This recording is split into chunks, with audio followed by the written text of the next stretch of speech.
Hey guys, welcome back to The Awakening Artist. My name is Dana, and today we're going to be talking about resistance, okay?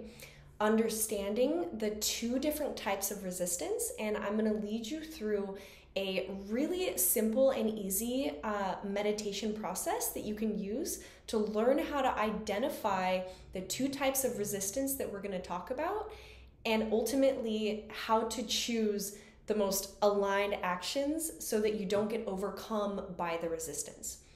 So stick around through the end of the video and you're gonna learn what the two main types of resistance are for artists, how to identify it, and ultimately how to work through it. So let's get into it. So what are the two types of resistance that we're talking about here?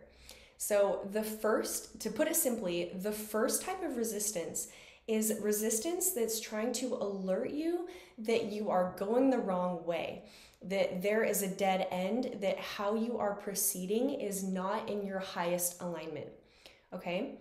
The second type of resistance is resistance that is ultimately just fear that is trying to keep you small, and it usually comes up when you are on the verge of a breakthrough, when you are about to expand so much that your ego and your sense of identity as it has been formed now becomes threatened by the amount of growth that you're stepping into. So at the end of the day though, it can get really confusing because it's like, it's the same feeling. Resistance is resistance. And so how do we tell the difference between between these two types? I know for me, resistance has been a deep study being an artist, being a painter, because I will have moments where I feel this feeling of resistance and I really don't want to go in the studio. I really don't want to paint. And at first I would let it kind of take over and I just wouldn't understand it. And I would be like, okay, it just means I'm not supposed to. And I just can't do this right now, right? But I started to learn that when I'm feeling this resistance, it means one of two things. Either, and this is just an example, like with my own studio practice, either if I'm feeling this resistance to going into my studio and creating, it either means that something about my energy is not in alignment to be going into a channeling state. And what I mean by that is like, maybe I slept like shit, or I'm on my moon cycle and my body hurts and I just don't feel good and I'm exhausted, or I'm going through an emotional process. And this resistance is ultimately trying to tell me, hey, you need to do some shifting with your energy and take care of yourself and maybe walk away from this right now, realign your energy, and then approach it when you can approach the work again, when you can really like give it your all and enter into this channel and channel in the way that the work deserves. So there's that. But then the other type is like, oh, I really just don't want to do this right now and I want to walk away. The other type of resistance for me when that comes up is I'm about to go through a fucking breakthrough, right? Like I'm about to, if I keep going, if I just plant myself in front of this damn painting and pick up the paints and just go, then all of a sudden the creative channels are going to open and I'm going to start flowing and channeling, and it's ultimately going to lead to an epic breakthrough. So now from those examples, let's talk about how you can learn to identify these types of resistance within yourself and learn how to work with them and manage them, okay? So the simplest way to do this is I'm just going to lead you guys through a very quick meditation process, which I like to call, what did I call it? It's kind of lame. I call it the ball in each hand exercise. I got to find a better name for that. But I'm going to lead you guys through a quick process because I can talk about it all day, but I can just kind of show you right now and then we'll talk about it after. So get into a comfortable position, okay? You can be listening to this, close your eyes, sink into the surface beneath you. Take a few deep breaths.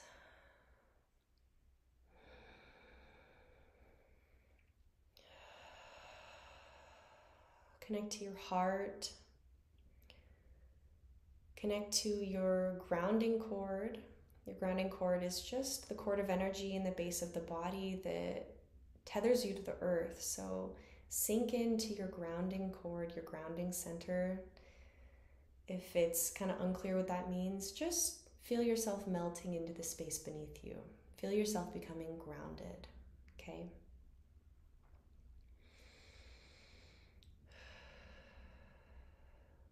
Now, whether you're sitting or lying down, I want you to put your hands out in front of you, okay? Just like this. Put your hands out in front of you, and in your left hand, I want you to see a ball of energy. And in this ball, bring back the experiences of resistance where it feels like I'm going the wrong way. This is a dead end. This is not in my highest alignment.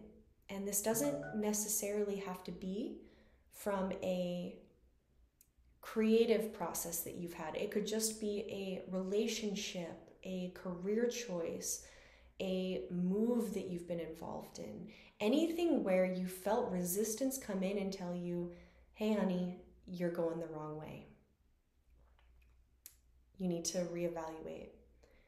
So feel that energy in your left hand, see it circulating in this orb of energy here, okay? Now in your right hand, I want you to see that feeling of fear and resistance, but in terms of excitement. See a time in your life when you have been really nervous or resistant to do something, and then once you've done that thing, it led to an epic reward. Maybe it was a new creative venture. It was saying yes to a job, saying yes to an opportunity that maybe scared you and you felt resistant and you questioned if you could do it or if you should even say yes to this. But ultimately, you said yes. You had a breakthrough. Okay? Feel what that energy feels like. Feel that essentially we come up against the same type of resistance, and yet they're telling us two different things. Okay? So now visualize yourself going up to your creative practice, holding these two orbs of energies in each of your hands, feeling the resistance. And now you can even take a minute. You can, well, if you're actually doing this, approaching your studio space, your creative practice, you would take a minute to close your eyes, maybe even hold out your hands and visualize like you're holding these two spheres of energy, and ask yourself, which one is present here in this moment? Okay? And then you're going to feel one of your hands rise up and one of them drop.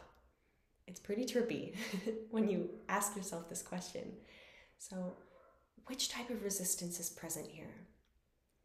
And let's use the example that you are meant to continue forward, you are on the right path, and it's about to lead to a breakthrough. In this case, your right hand is going to raise up, the left is going to fall away, and you're going to be clear that, okay, even though this is scary, this is aligned and this is something that I need to do right now. Now let's bring it back to the example. Maybe you had a really long night, you're not feeling well, and you are flooding your mind with all of the shoulds, that I should be creative right now, I should be channeling, I should be doing this, but you don't feel right and you don't truly want to be there.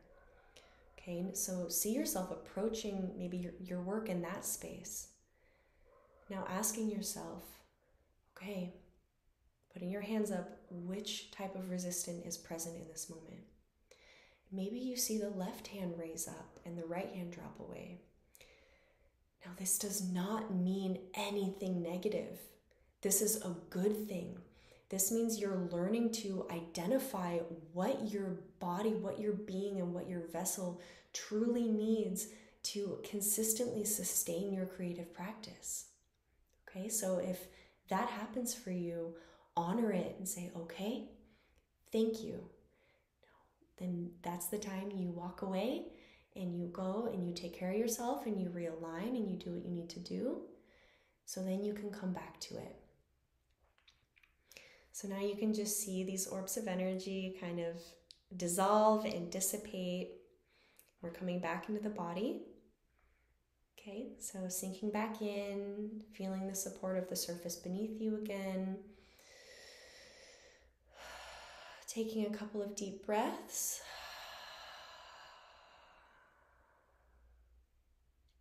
And just letting it go. Okay, so now that you guys have gone through that process, you can kind of see what I mean, that there are two main types of resistance. And the manifestations of this resistance can appear in so many different ways. And if you guys have questions on that, just leave them in the comments and I can try to address those. But ultimately, when we learn to identify what fear and what resistance is trying to tell us, it can be our greatest teacher, okay? So I hope this was helpful for you guys. And if you enjoyed this video and you got something out of it, I'd love to hear your thoughts in the comments, and be sure to click subscribe for new creative inspiration and creative content. And I'll see you guys in the next video. Mwah!